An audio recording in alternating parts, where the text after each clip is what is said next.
Welcome back to the Spark Connect. You can take something and make it your own. And that might be the most important message in this episode. Today, I'm talking with Jordon Taylor about corporate training, music, and performance. We dive into his journey from musician to full-time trainer, lessons from GoDaddy, and creative ways to engage learners using real-world examples. If you care about audience connection and making training actually land, you're going to love this conversation. All right, I'm here with Jordon Taylor, and I'm so excited to get into this. We were already having all sorts of conversations ahead of time that we should have pressed record for, but here we are. We've pressed record, and we're just going to redo it all for you because that's what we do as actors. Can't wait to get into it. Jordon, over to you. Please tell us about you, the work that you do, and also your form of art.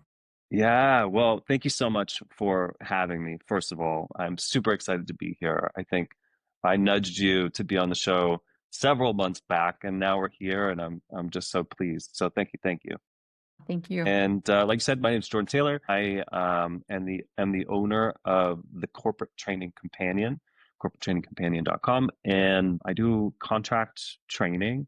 And I also work to develop new and aspiring trainers. Love that. My favorite topic. Train the trainer. It is. We share that in common. Love that. It's relatively nascent. It's only been around, well, the company has been around for a couple of years, but it's been my full time. I was able to transition to it full time about 3 months ago. So, oh my gosh. Yeah. Congratulations. Yeah, very, very new. Thank you. That is you. absolutely wonderful and so exciting for you. And I'm happy to be learning more about what you're doing and supporting you along the way. Because again, my favorite topic, and I know you're very good at it. I learn from your videos all the time. Oh, that's so kind of you. So kind of you. So true. What else?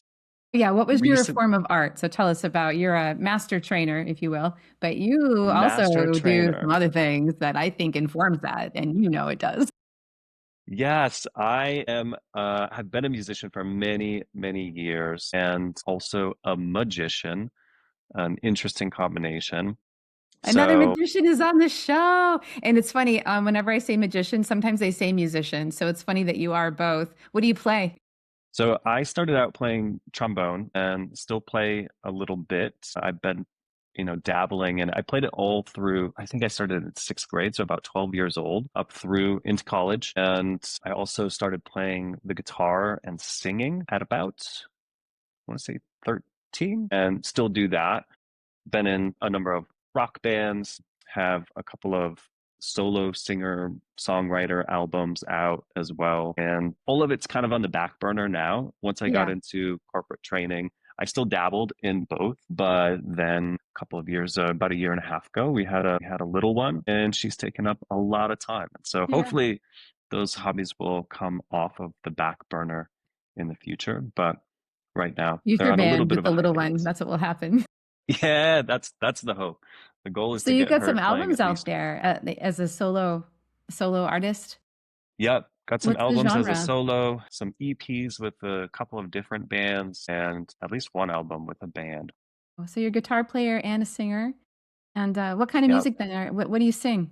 Mostly rock, alternative rock, kind of 90s. That's, late 80s, early 90s is when I grew up. So that was the tone of the music that I always played. Yeah. Oh, I love this. We have to make sure to get some links in the show notes because people are going to want to listen immediately. I mean, already I'm like resisting the Google. Fair. I will definitely send some over. Very cool. So corporate learning, fast forward to corporate learning after being a rock star or while still being a rock star. So this was part of the interview process, I'm assuming? Yes, that was the first question they asked. What instrument do you play? What bands have you played with? That sort of a thing. No, it was something that I think as a lot of folks do, they kind of stumble into it. They stumble into training. I was working at a company called GoDaddy, which is a big website hosting company, and I went through their onboarding like fresh out of college. And it was a 6-week call center onboarding because I was taking on a call center role, and I was just blown away at how organized it was because I'd worked at Best Buy, and I'd worked at some different places, big box retail, things of that, Staples, and the onboarding was not good at all. The training was not great, but GoDaddy had really figured it out. And I was like, that is something that I would love to be a part of. And so then eventually a role came up, and they called the role at the time, it was called a junior trainer, which meant that you were kind of supporting the main trainer and covering some modules here and there. But I applied for that. I got the role. I did that for about a year before I became a senior trainer, and never looked back. That was almost 15 years ago now. Yeah, that's right. Junior trainer. And then because then that is before the senior trainer role, which is a lot more commonly heard, but you don't always hear junior trainer. And can I just say a funny little thing as soon as you said that? I was a big fan of the True Blood series.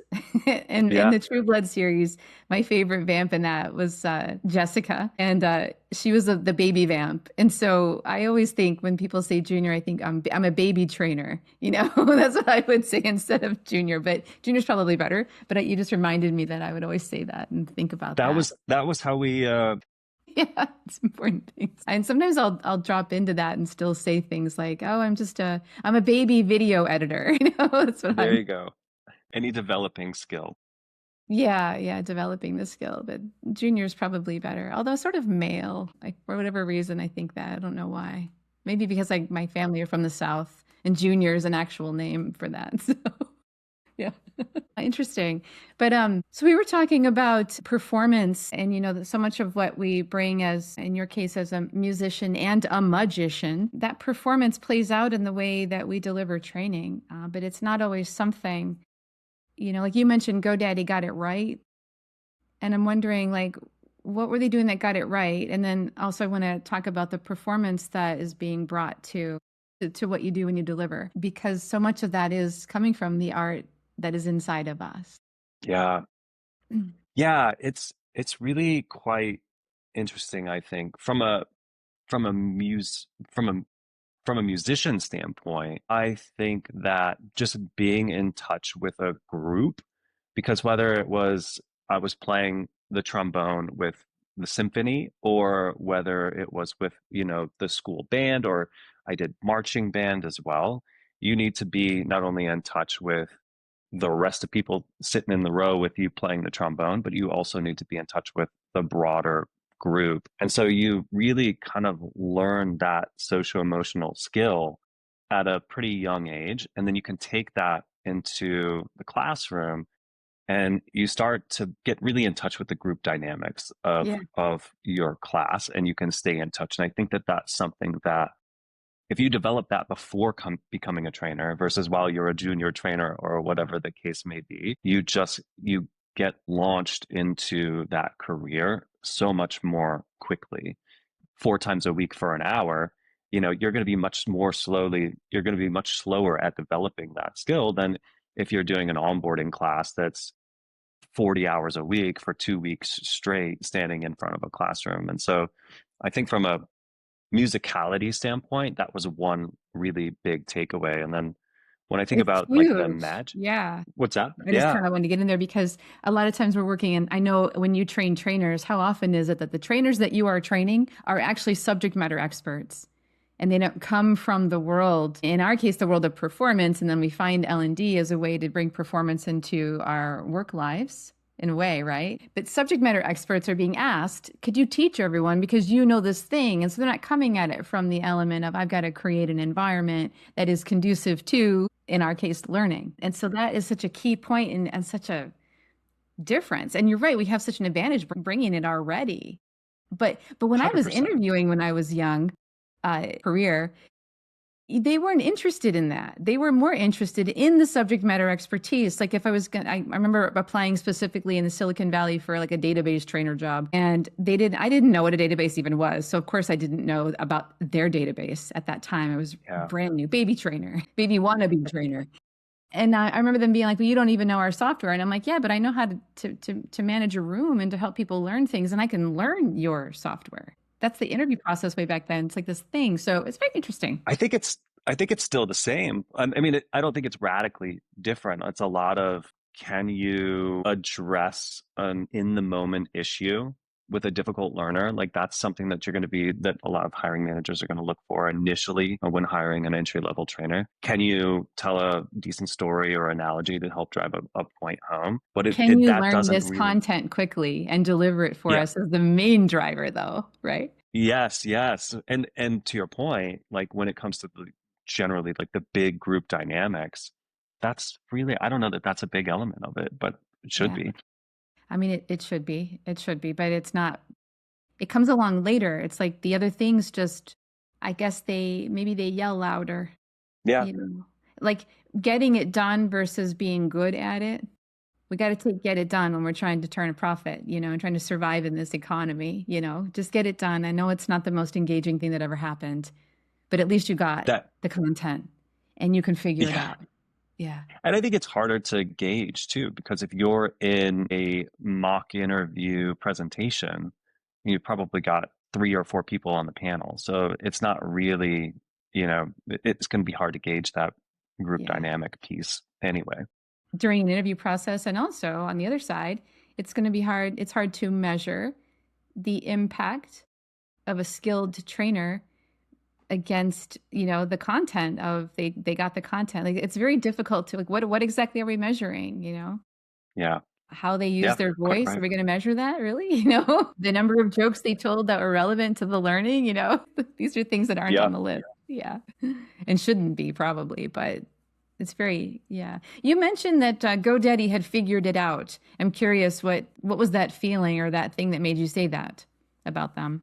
For me, it was while I was going through the training, it was so organized. It was, there was clearly a facilitator guide that the trainer had access to. We didn't, read off of it or anything like that, but there were a lot of PowerPoint decks that were geared towards training whatever, driving home every learning objective.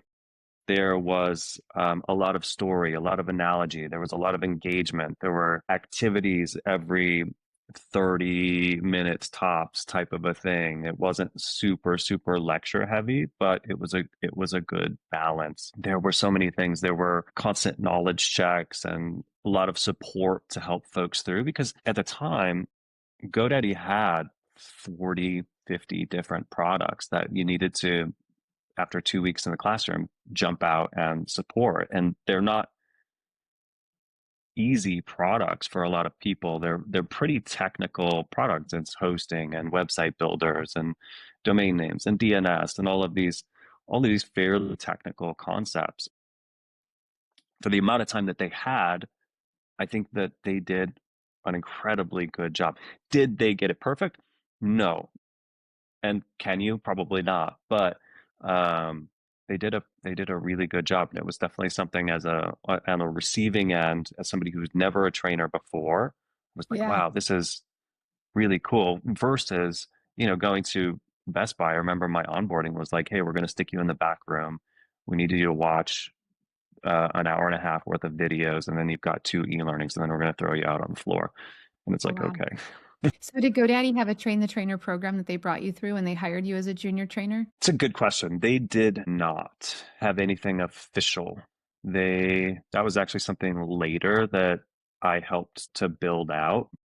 That was when we started to expand overseas into Europe, and I got tapped to help with that. And so I did build out a train the trainer program to help onboard several of our trainers in Bulgaria and the UK, specifically at Okay. that time, and then more broadly Germany and Romania. Gotcha. I mean, that's kind of traditional in corporate settings, smaller ones at least in the beginning, and learn in terms of learning and development. You have the trainers, and then you're going to hire a couple new trainers because you're expanding, and so the trainers teach the new ones, and you shadow the classes and you learn it, and then as you grow and have to expand more, in your case globally, then of course you're going to have to put something in place that says, how do we do this? What's our brand? Yeah. Yeah, Yeah. a little more structure, because Yeah. time is of the essence then. It's not so much oh, we're just growing a Yeah. little bit in the US, now we're all over the world, and you have to take into consideration cultural differences. And this was acquiring different companies as well. And so there was, some differences in the way that the businesses were structured and organized and things of that nature too. Yeah. It's super cool. Well, I'm kind of blown away that I've got another magician on the show.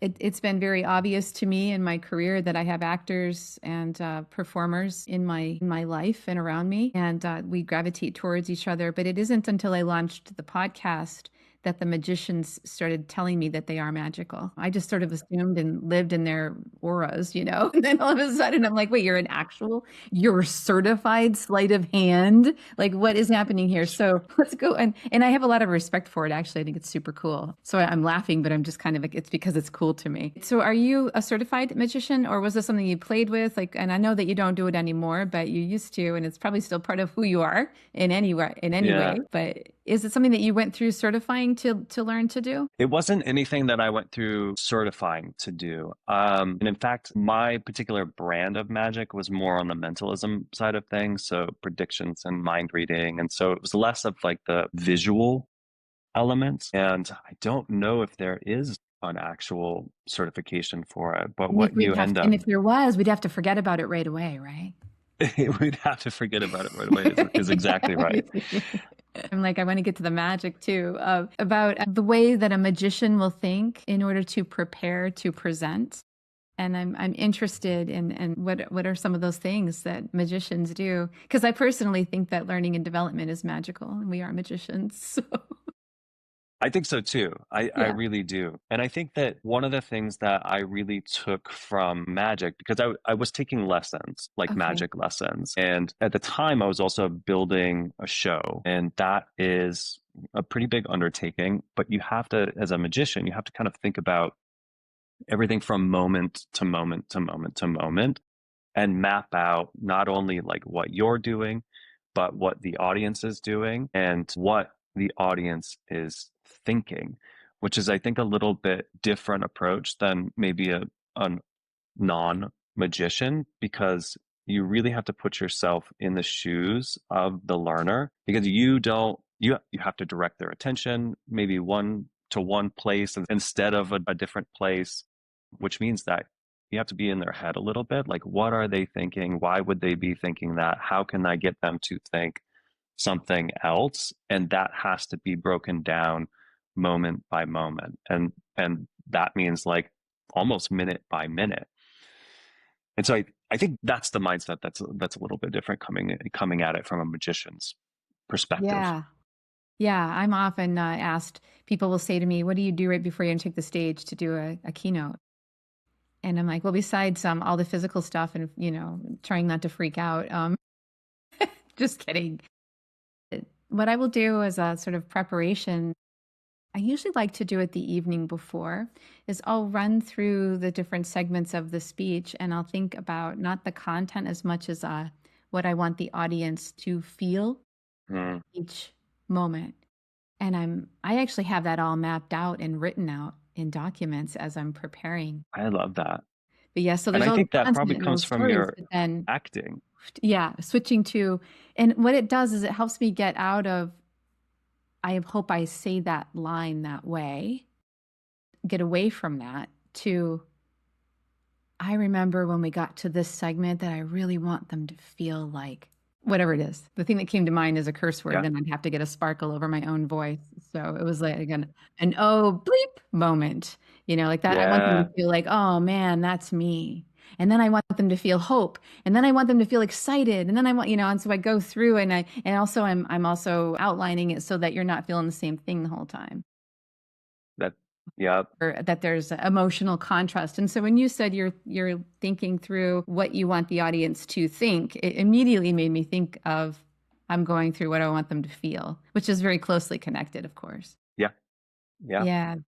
Yeah. And it's a different thing. People are often surprised by that when they're like, what are you doing to prepare like the night before or right before? They're surprised that I say that. And it takes a lot of empathy, I think. Like, you must have developed a significant amount of empathy to be able to think things through like that. Yeah, and yeah, I guess you're probably right about that. I mean, it's born of theater, and like you've got to learn the lines, but you also have to get out of, they have to be learned, not recited. Yeah. And so then you got to get into the meaning, and then you got to get to, well, what are you saying? If you have an intention, because what happens when you forget something? I may forget, even who's the amazing quote, we'll forget what you said and what you did, but we won't forget what you feel. Maya Angelou. Hmm. So that's the thing. Like, I won't forget the line if I'm going to go into, oh, wait, I wanted them to feel excited right here. And then I'm going to find a way within that moment, and it'll be more authentic and more natural in that moment, too. Maybe it's not the Yeah. exact line I had written, but it's the essence of the moment. And that's more important. And that's how you connect with people. And do you still get nervous when you Yeah. go in? And okay. I'm actually nervous right now. I'm nervous all the time. It never goes away. It's amazing. But Gut churn. It was a I really always say good, I that don't know if, too, like the nerves are, it is more painful for me to not try than to deal with the nerves. yeah. It's more painful to sit and not do it and be like, why am I not doing this? Why am I in the audience? Why am I not up there? I tend to find that once I start doing it, whatever it is, the the nerves start to settle down, and I Do settle. And then yeah, the more the audience responds, you start to have fun. You're like, this is why I love this. This is so fun. But it doesn't ever go away. But it's like, oh, this is yeah. really fun. You And have is it mentioned that you've used magic in an onboarding program to help illustrate a point. So would you tell us about that? yeah, one of the things that I loved to do was a prediction trick. And that was one of the tools that GoDaddy had was an email marketing tool. And so you could create an email blast and schedule it to go out. And so what I would do is I would usually while the class was at lunch, I would create an email blast and whatever it was like the superhero, Batman or Superman or something along those lines. And it would be scheduled to go out as they were coming into the room, but ideally as I was lecturing so that they wouldn't be checking the email. And as they were coming back from lunch, I would have them write down their favorite superhero and drop that superhero into a hat, drop that little piece of paper into a hat. And I would have one person after everybody came back come back, pick one of the names out of the hat. And if everything went well and correctly, which I can't remember when it didn't, but the email that I sent them would be the name of the superhero that they pulled out of the box or the hat or whatever I had available to me at the time. And so that was just a fun way to kind of demonstrate how email marketing could work and what it looked like when it got to your inbox, how the scheduling worked, and then we would kind of transition into, and this is, the navigational tour of the tool, and then we would assign them an activity to go build their own. It was just How kind of many fun. people wanted to know how you did that? I think just about everybody Yeah, at I mean, one I'm point sitting or here another. going, wait, what, how? I mean, that's what the entire audience experience during a magic trick is like. It's always like, Yeah, wait, what, how, what, do it again, do it again. yeah, yeah. That's so It was cool. Yeah, it was also nice because it was like when people get back from lunch, you need some Yeah. sort of a quick pick me up, and that one always got people back to humming. Yeah. Humming. I love that. That was a total musical word right there. Back to humming. In fact, another thing you told me about is cover music being a source of inspiration for you. Man, I've actually been I am so into music all the time. It's a big thing in my life all the time. And when I find a song, I will play it a million times, even if my husband's tired of it. And I just love music and I'm moved by it all the time. In fact, somebody who I love, the lead singer of the Mavericks, passed away this weekend, and I love his voice so much. And I've just been playing it on repeat, and I've just been crying. I love, and then all the music from like the memories of all those songs, and then out love to him and his family, right? But yeah, anyway, music, cover songs, music really drive. I went on a tangent there. Tell us about that, because you're talking about about that being a source of inspiration for you and ideas for people, because this is the part of the podcast too where we have an opportunity to teach people something that they can do. And I think you talked about cover music and cover songs being part of that. Yeah, cover songs, covering other people's songs was always a lot of fun when I was playing a lot, when I was gigging a lot. And I think what it taught me is like don't be afraid to steal and don't be afraid to combine from different sources. I think that you can even cover covers. So like Dave Matthews, for instance, did an incredible cover of All Along the Watchtower, which I always really liked. And the idea was that as you're listening to music, as you're thinking about what songs you might want to cover, like you're constantly thinking of seeking inspiration. And it's sort of in this very narrow thing of I want to cover a song. But when you translate that over to training, you've got probably a million different topics that you're talking about, whether it's leadership, whether it's some sort of, product training, whatever, onboarding. There's a million different points that you need to make, but there's also a million different ways that you can draw inspiration, whether it's from a podcast, whether it's from a reel. You might hear something that is particularly funny and you're like, I wonder if I could work that in to Yeah. create that moment that we talked about earlier of feeling laughter or having something funny happen, or suspense from a movie, or the way that a story is told on a podcast. You could steal from that, and how do I wrap that into a nice neat package that still drives home my learning objective. It's the takeaway is always be thinking about how you are reacting, like how you are feeling about the media or the moment that you're consuming, and then take a note of it. Like I send myself, I have a particular email box that I call the idea log, that I'll just shoot myself emails like, think about this, think about that. And then I'll Yeah. revisit it once or twice a week. And I'll be like, oh, that would be really good to unpack a little bit further. And so I'll reflect on it. And then maybe it makes it into a training. Maybe it goes to the circular file. But either way, I spent some time thinking about it. I really appreciate that, Jordan, that you're encouraging us to pay attention to the moments that we are moved, and then Yeah. to use that, to consider using it as a way to turn it around. Because if it's moved you, then it has meant something to you, and you're probably going to be pretty darn good at resharing it in some sort of way. We talk about being authentic and showing up as our true selves, and that's the way to do it. Yeah. I think you said it much better than I did, much more succinctly, for sure. No, I think you did. I think you did. I think I'm dancing around it, but it's cool. But thank you. I'll take that. But I think about, like, I think I've done. You're making me feel like, oh, I've done this, and I'm going to pay attention to it as a strategy now, because I remember my husband read an article about how we used to sleep in box beds. This was last year, and it was right when I was launching my newsletter.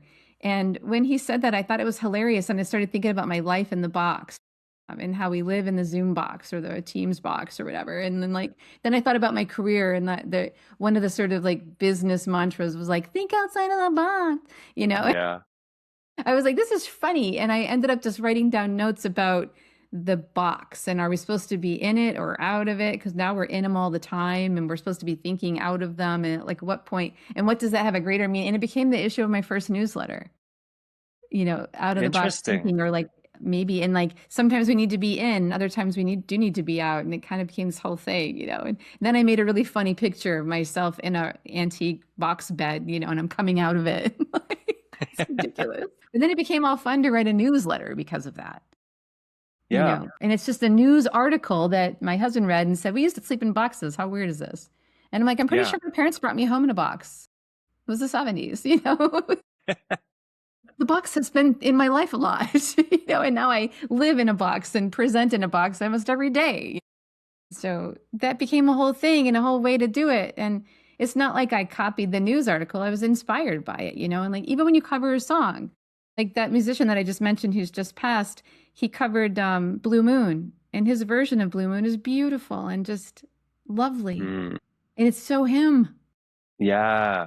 And I think that is really a beautiful thing when you can take somebody else's work and create something even like more you and equally, if not more beautiful. I think that that is just a wonderful thing. And if we can replicate that in the training room, my goodness, like the engagement's going to go through the roof.